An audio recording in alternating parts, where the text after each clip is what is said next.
Good morning student. आज हम चर्चा करेंगे सॉइल बायोटा।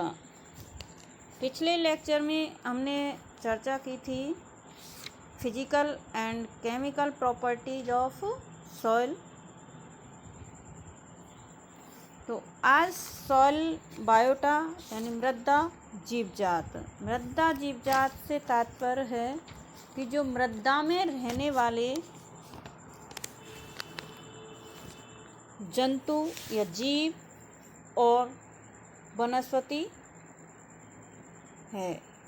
मृदा में पाए जाने वाले व निवास करने वाले जीव जातों को या सॉइल बायोटा को 5 प्रकारों में विभाजित किया गया है, जिनमें प्रमुख है माइक्रोफ्लोरा, मैक्रोफ्लोरा, माइक्रोफोना, मीजोफोना और मैक्रोफोना।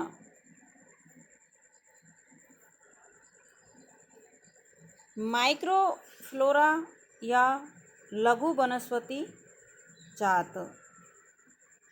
मृदीय लघु वनस्पति जात में पुनः 3 प्रकार के जो वनस्पति हैं, उसमें बैक्टीरिया, सॉइल फंजाई और एक्टिनोमाइसीटीज को इंक्लूड किया गया है। बैक्टीरिया भी पुनः 2 प्रकार के होते हैं, जिनमें प्रमुख है ऑटोट्रॉफिक बैक्टीरिया और हेटेरोट्रॉफिक बैक्टीरिया। लगभग 89% जो वनस्पति जात का 89% बैक्टीरिया होते हैं जो मृदा में पाए जाते हैं। ये मोस्टली न्यूट्रल सॉइल होती है, उदासीन मृदा होती है, उसमें अधिकता में पाए जाते हैं।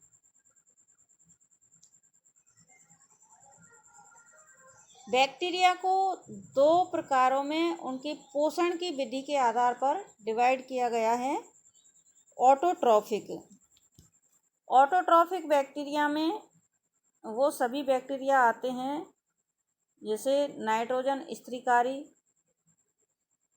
गंधक जीवाणु, आयरन बैक्टीरिया, मैग्नीज बैक्टीरिया आदि। ये अपना भोजन है जो अपने पोषण की पूर्ति कार्बनिक यौगिकों के ऑक्सीकरण से करते हैं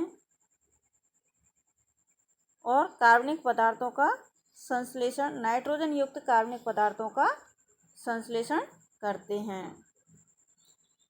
हेटेरोट्रॉफिक बैक्टीरिया है जो पोषण की प्राप्ति मृदा में उपस्थित कार्बनिक पदार्थों से करते हैं।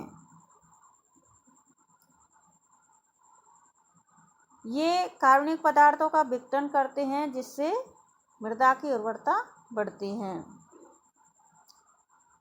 सॉइल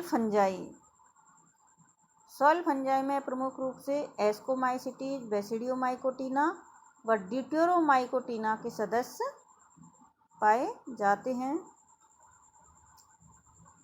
ये परजीवी, सहजीवी या मृतोपजीवी प्रकार के होते हैं। एक्टिनोमाइसीटीज फंजाई, ये फंजाई लवण युक्त मृदा में पाए जाते हैं। लवण युक्त मृदा में या एक्टिनोमाइसीटीज की जो स्पीसीज है तेजी से वृद्धि करती है और इसके प्रमुख उदाहरण हैं एक्टिनोमाइसीज और माइक्रोकोकस। मैक्रोफ्लोरा को पुनः 5 प्रकार में बांटा गया है जो मृदीय विशिष्टता के आधार पर बांटा गया है। ऑक्जिलोफाइट्स, हेलोफाइट्स, सेमोफाइट्स, लिथोफाइट्स और कैस्मोफाइट्स। ऑक्जिलोफाइट्स या अम्लीय पादप। अम्लीय मृदा में पाए जाने वाले जो पादप हैं वो ऑक्जिलोफाइट्स या अम्लीय पादप कहलाते हैं। इसके प्रमुख उदाहरण है र्यूमेक्स और रोडोडेंड्रॉन। अम्लीय मृदा के उदाहरण है र्यूमेक्स और रोडोडेंड्रॉन। हेलोफाइट्स या लवणीय, इस प्रकार के पादप लवणीय मृदा में पाए जाते हैं। उदाहरण सालसोला, सेलिकॉर्निया सोइडा। सेमोफाइट या बालू मृदा में पाए जाने वाले पादप जैसे लेप्टाडीनिया पायरोटेक्निका। खीप जिसे कहते हैं, इसकी रस्सी बनाई जाती है। और सैक्रम बेंगालेंसिस मूंजा, ये बालू मृदा में पाए जाते हैं। जैसे मरुस्थल में लिथोफाइट या चट्टानीय पादप जो चट्टानों की सतह पर उगते हैं, चट्टानीय पादप कहलाते हैं। जैसे यूफोर्बिया, कैडुसिफोलिया। खाजीय पादप या चेस्मोफाइट, इस प्रकार के पादप चट्टानों में उपस्थित जो खांचे होती है, दरार होती है चट्टानों के बीच में, तो चट्टानों के बीच में उनमें पाए जाते हैं। लेपिडोगैटिस।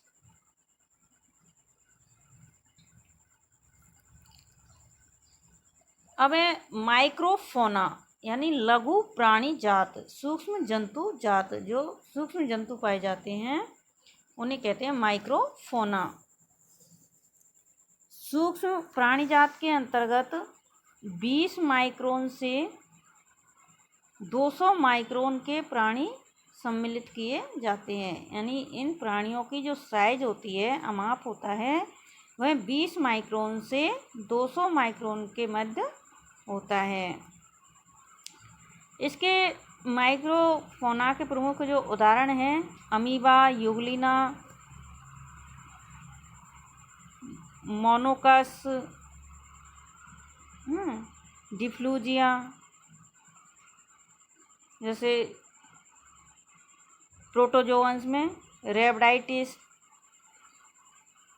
निमेटोड और रोटिफर्स, कॉपीपोड, क्रस्टेशिया प्रमुख रूप से पाए जाते हैं। मीजोफोना का के जो प्राणी जात होते हैं उनका साइज 200 माइक्रोन से लेकर 1 सेंटीमीटर व्यास के जीवित जो प्राणी हैं इसमें सम्मिलित किए गए हैं। इनमें प्रमुख रूप से इनमें काउंट किए जाते हैं मकड़ी, स्यूडो स्कॉर्पियन, मिलीपीड, आइसोपोड और मोलस्क जो मृदा में पाए जाते हैं। एक्रेनिना, इंसेक्टा, अरेकिनिडा, सेम्फाइला, पोरोपीडा, साइजोपीडा के सदस्य मीजोफोना में सम्मिलित किए जाते हैं। मैक्रोफोना, ये प्राणी जात जिनका साइज 1 सेंटीमीटर से बड़ा होता है माइक्रोफोना के अंतर्गत इंक्लूड किए जाते हैं। इसमें प्रमुख रूप से वो प्राणी सम्मिलित किए जाते हैं जो बिल बनाकर रहते हैं। जैसे स्क्लोपेंड्रा, माइलोटेलिया, कैकोपस, यूरोमेस्टिक, बिलकारी उल्लू, मोनीट्रिमेटा, कंगारू चूहा, टालपा, झाऊ चूहा, खरगोश, ओटर और रोडेंटस। तो इस प्रकार से जो सॉइल बायोटा है 5 भागों में डिवाइड किया गया है। Microflora, macroflora, microfauna, mesofauna and macrofauna. अब इम्पोर्टेंस ऑफ सॉइल बायोटा। तो सॉइल बायोटा के इम्पोर्टेंस क्या है? तो प्रमुख रूप से सॉइल बायोटा जैसे decay of organic matter and nutrient cycle, कार्बनिक पदार्थों के अपघटन व पोषक चक्रीकरण में सहायक होते हैं। प्राकृतिक अपमार्जक के रूप में सहायक होते हैं। नाइट्रोजन स्थिरीकरण में सहायक होते हैं। माइकोराइजल एसोसिएशन यानी कवकमूल गठबंधन में विषालु पदार्थों का उत्पादन करते हैं। ये वृद्धि उद्दीपक पदार्थ का भी उत्पादन करते हैं और सॉइल निर्माण में सहायक होते हैं। पैथोलॉजिक बायोटा यानी रोगकारी मृदा जीवजात, कुछ जो जीवजात हैं पौधों में रोग उत्पन्न करते हैं। मृदा के जल का खनिज संगठन का नियमन करते हैं और मृदा मिश्रण में सहायक होते हैं। तो आइए देखते हैं कि कार्बनिक पदार्थों का विघटन व पोषण चक्रीकरण कैसे करते हैं।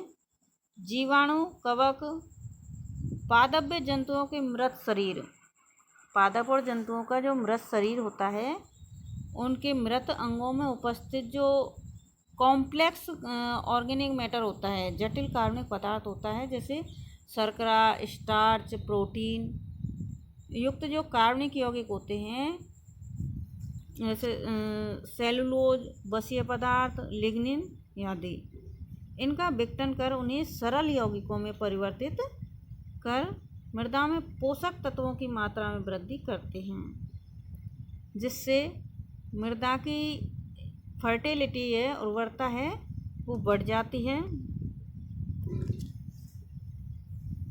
और इसी क्रिया के निरंतर संचालित होने से खनिज तत्वों को और पोषक तत्वों का चक्रीकरण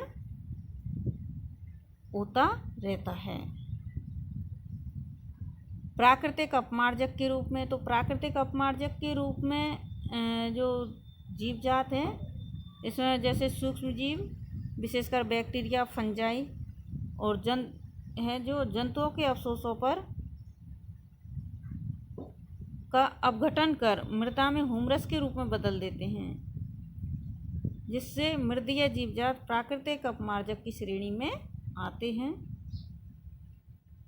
और ये मृदा सूक्ष्मजीव एक प्रकार के प्राकृतिक अपमार्जक के रूप में कार्य करते हुए खनिज लवणों के जो साइकिल है उसको लगातार बनाए रखते हैं। यदि मृदा में जीवजात उपस्थित नहीं होते हैं तो धरती पर या पृथ्वी पर अपने बहुत सारे जो अपघटक पदार्थ है, अवशेष हैं, इनकी एक बहुत मोटी लेयर डिपॉजिट हो जाती है। लेकिन ये क्या करते हैं, स्क्रैवेंजर का कार्य करते हैं, अपमार्जक का कार्य करते हैं। नाइट्रोजन स्थिरीकरण में सहायक, तो नाइट्रोजन स्थिरीकरण में कुछ बैक्टीरिया जैसे राइजोबियम, एजेटोबैक्टर और क्लोस्ट्रीडियम है। वायुमंडल की नाइट्रोजन और जो अकार्बनिक यौगिक जैसे नाइट्रस व नाइट्रेट में बदलती है और मृदा की फर्टिलिटी को बढ़ाती हैं। क्योंकि जो पृथ्वी पर उगने वाली वनस्पति है, वेजिटेशंस है, वो वायुमंडल से नाइट्रोजन का सीधे उपयोग नहीं कर पाती, क्यों नाइट्रोजन से का सीधे उपयोग नहीं करती है, लेकिन इन बैक्टीरियाओं के द्वारा इनका अकार्बनिक यौगिकों के रूप में स्थिरीकरण किया जाता है। ऐसे बैक्टीरिया नाइट्रोजन स्थिरीकारी बैक्टीरिया कहलाते हैं। एजेटोबैक्टर और क्लोस्ट्रीडियम जो बैक्टीरिया है, राइजोबियम, लेग्यूमिनेसी के पौधों की मूल ग्रंथियों में पाए जाते हैं। इस श्रेणी में कुछ और भी नील हरित शैवाल आदि की जातियां जैसे नॉस्टॉक, एनावीना, ऑसिलोटेरिया, टोलिफोथ्रिक्स को सम्मिलित किया गया है, जो धान के खेतों में नम मिट्टी या जलीय आवास युक्त मृदा में नाइट्रोजन स्थिरीकरण करते हैं। एनाबीना प्रमुख एल्गी हैं जो माइकोराइजल एसोसिएशन, कुछ कवक जैसे बेसिडियोमाइसीटीज, एनामाइट, ये मिट्टी में उगने वाले जो पौधे होते हैं उच्च वर्गीय, उनके आसपास लिपट कर आवरण बनाते हैं। और इस प्रकार का जो सहजीवी आवरण होता है उसे कवक मूल कहते हैं। इसमें पादप और कवक दोनों को ही परस्पर रूप से लाभ मिलता है। और यह जो कवक होते हैं पौधों के लिए जल और खनिज का अवशोषण करता है, जबकि पौधों की जड़ माइसीलियम को आश्रय और भोजन प्रदान करते हैं।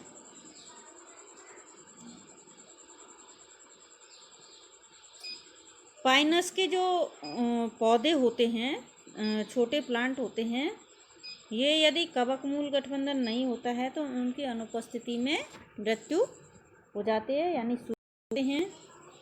इसी प्रकार से जो लाइकोपोडियम है, लाइकोपोडियम के प्रोथेलस में 5 सेल स्टेज के बाद यदि इसमें फंजाई का संक्रमण नहीं होता है तो आगे वृद्धि नहीं होती है। फंजाई के संक्रमण के बाद ही आगे की ग्रोथ इसकी होती है।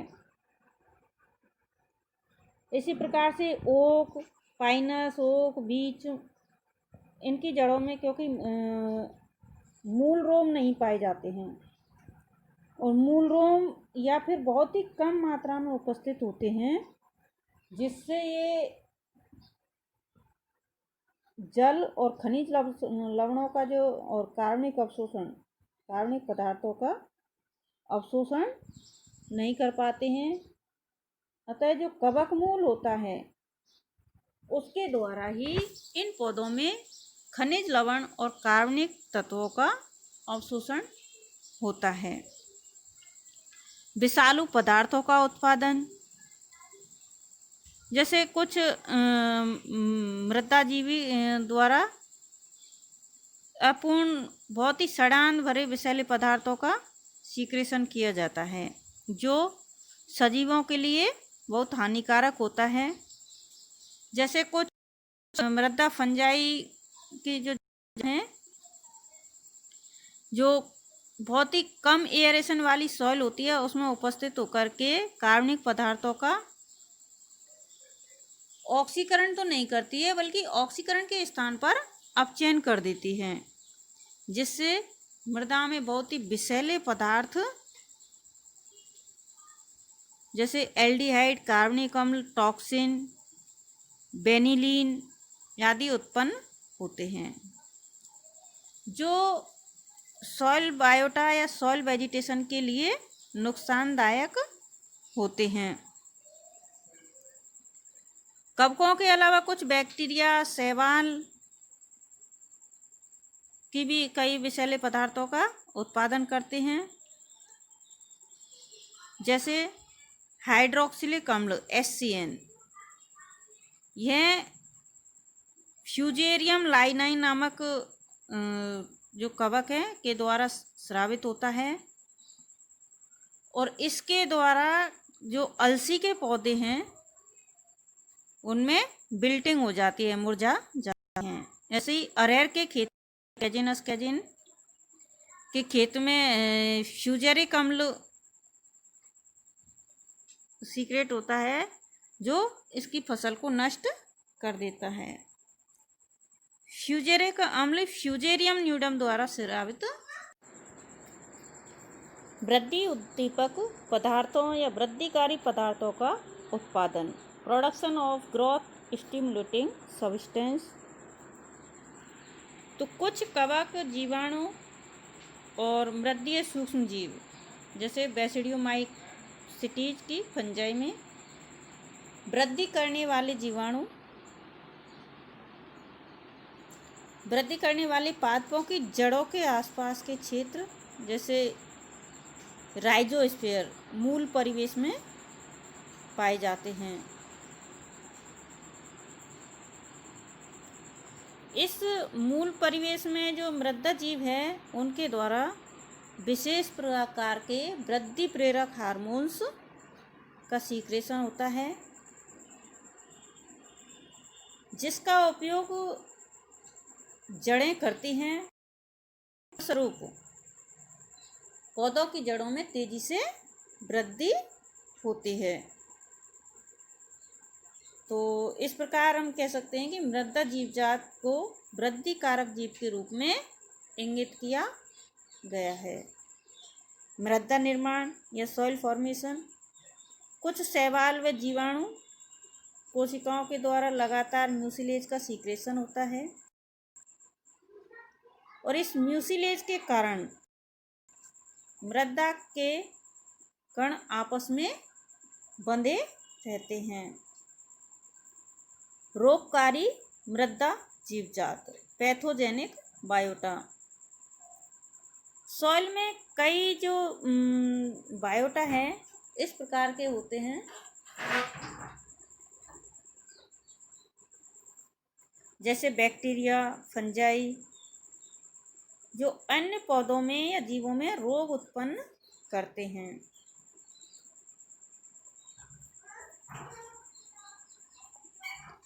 ऐसे जो पादप जिनमें सॉइल बर्न डिजीज उत्पन्न होती हैं, जैसे आलू का अंगमारी रोग, पोटैटो ब्लाइट, जीवाणु द्वारा क्राउन गॉल रोग डिजीज, इस पैथोजेनिक या सॉइल बर्न डिजीज होती है। मृदा के जल व खनिज संगठन का नियमन,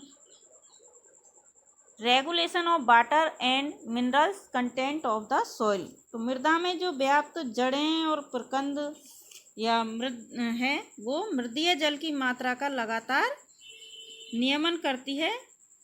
क्योंकि मृदा में उपस्थित जल को ये उपयोग में लेती है और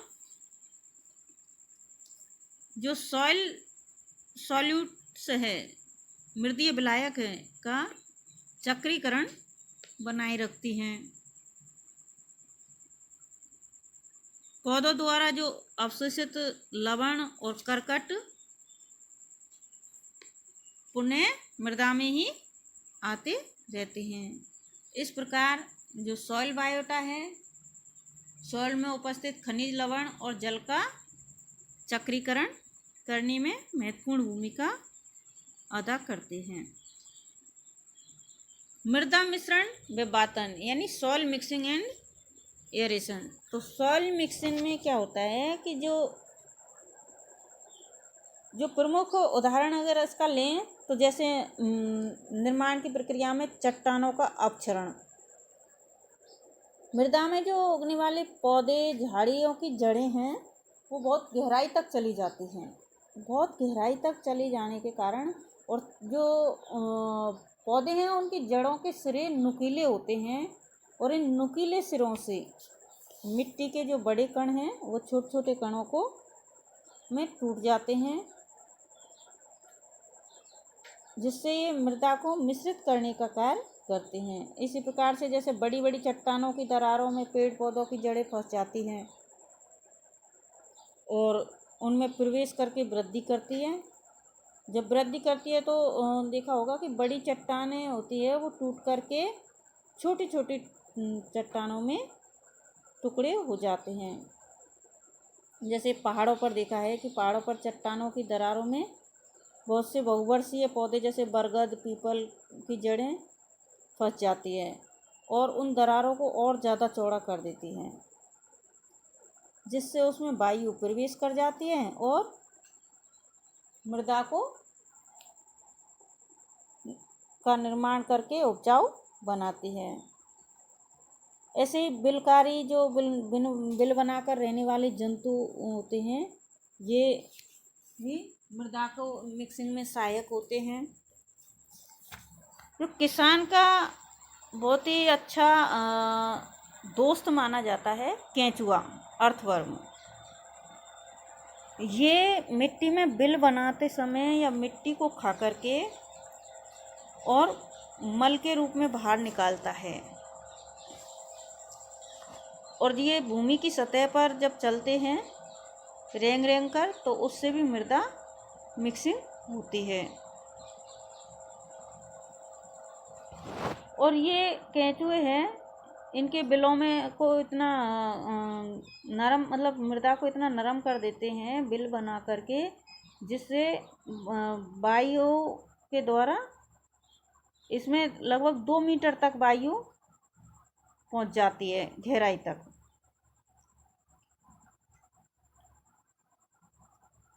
जो केंचुआ है वो क्या करता है, मिट्टी को खाता है, अपनी पेशनी गिजाड़ जो होती है में संकुचन के द्वारा उसको पीसता है, और पीसने के बाद जो मिट्टी है उसकी छोटी छोटी गोलियों के रूप में ये उसको बाहर निकालता है।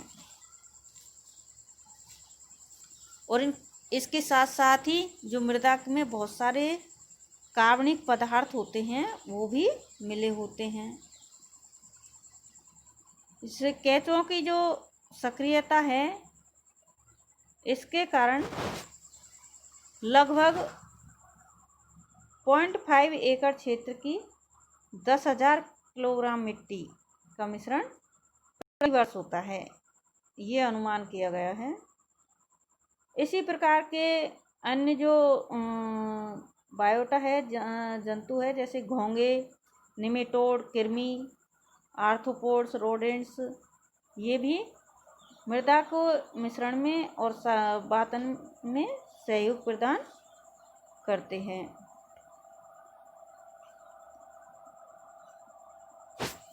इस प्रकार जो सॉइल है या सॉइल बायोटा है, सॉइल के उपजाऊ बनाए रखने में, कार्बनिक पदार्थों के अपघटन में, चट्टानों का क्षरण और भूमरस निर्माण, चक्रीकरण, सहजीविता आदि रूप से महत्वपूर्ण होते हैं।